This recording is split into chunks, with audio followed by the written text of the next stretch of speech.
이게 참 가장 어려운 질문인 것 같습니다. 시기에 따라서도 좀 달라질 수 있는 것 같고요. 뭐 일반적으로 정답처럼 뭐 자기 자본이 많고 이미 공사가 진행이 많이 됐고 고용 창출이 충분히 되고 그다음에 엑시트 플랜이 정확하게 좀 계획되어 있고 뭐 이런 여러 가지 이제 듀 딜리전스라고 하는데 실사처럼 봐야 될 그런 이제 포인트들이 있는데요.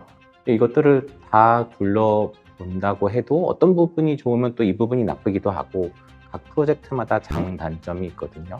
그리고 이제 오래 투자 이민을 하다 보면은 이 프로젝트는 분명히 다 좋고 충분히 잘 될 수 있는 프로젝트인데 운영하는 회사에서 뭔가 욕심을 부리는 부분이 있다든지 혹은 또 경제적인 상황 때문에 뭐 코비드 같은 경우도 그런 예들이 많이 있었고요. 큰 회사고 이 정도 회사면 믿을 수 있다고 생각했는데 은근히 또 그런 큰 회사일수록 돈에 대해서 또 무섭잖아요. 그래서 오히려 뭐 변호사비를 내면서도 이자 지급하는 거 딜레이 한다라든지 이런 경우도 하고 종합적으로 판단하는 게 좋을 것 같고 근데 그게 사실 일반 투자자분들이 하시기에 제가 보기에는 정말 어려운 일이거든요.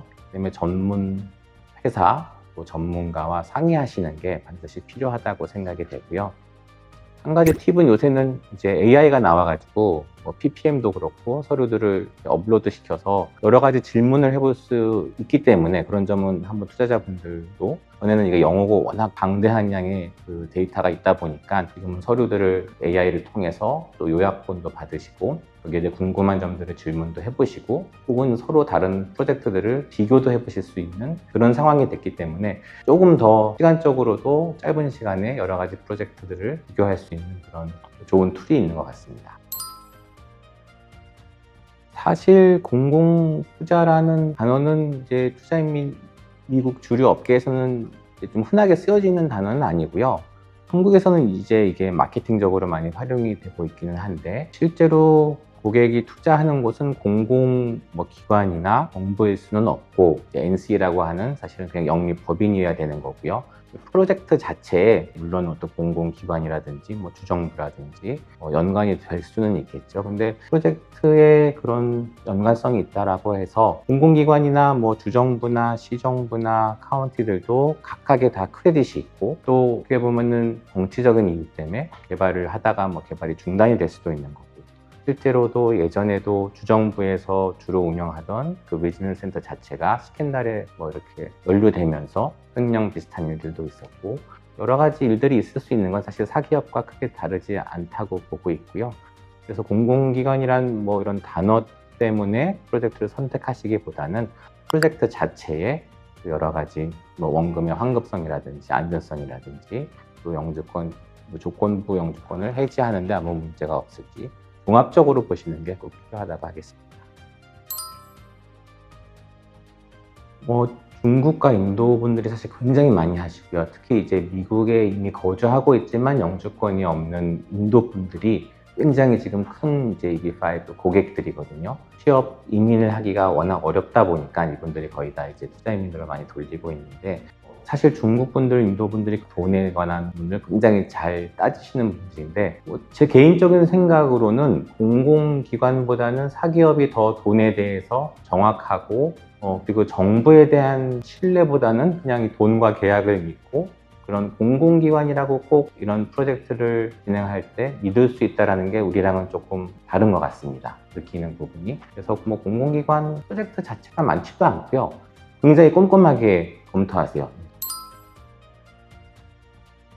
아까 잠깐 말씀드렸는데 미국 내에서 진행하는 투자 이민이 굉장히 많아졌습니다. 예전에는 미국 내에 계신 비자를 가지고 계신 유학생이라든지 뭐 H1B로 계신 분들이라든지 E2로 계신 분들이 투자 이민을 진행할 때는 투자 이민을 기다리셔서 이게 뭐 1년, 2년이 됐다라고 하면 투자 이민 스킨이 나와야지만 영주권 신청을 하는 I-485 신청을 할 수 있었는데 그게 법이 바뀌면서 투자이민 신청과 동시에 영주권 신청이 가능하게 되고 영주권 신청을 하면서 노동허가서와 여행허가서를 신청하면 요새 6개월 정도만 받으시게 되거든요. 실제로는 투자이민과 동시에 신분도 유지가 되고 미국 내에서 합법적인 신분이 되시고, 그다음에 노동허가서와 여행허가서를 받으시면 여행도 하시고 원하는 곳에 일도 하실 수 있고 거의 이제 준영주권자로서 생활을 하실 수 있기 때문에 그런 좋은 점을 많이 활용을 하셔서 미국 내에 계신 다른 비자로 계신 분들이 투자 이민을 많이 하고 계신 것 같습니다.